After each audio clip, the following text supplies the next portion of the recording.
আমি বলেছিলাম দুর্নীতিমুক্ত বাংলাদেশ ইনশাআল্লাহ সবাইকে নিয়ে আমরা গড়ব। আমরা কথা দিচ্ছি বাংলাদেশ জামাত ইসলামী যদি আল্লাহ তাআলার মেহেরবানি এবং সরকার জনগণের ভালোবাসা নিয়ে সরকার গঠন করে, তাহলে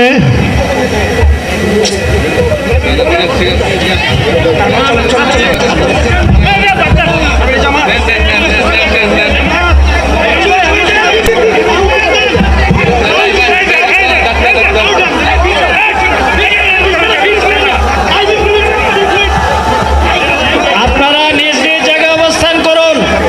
আমাদের স্বেচ্ছাসেবকগণ আছেন।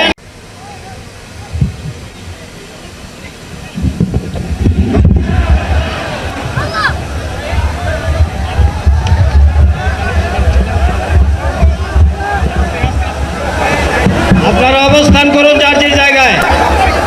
আপনাদের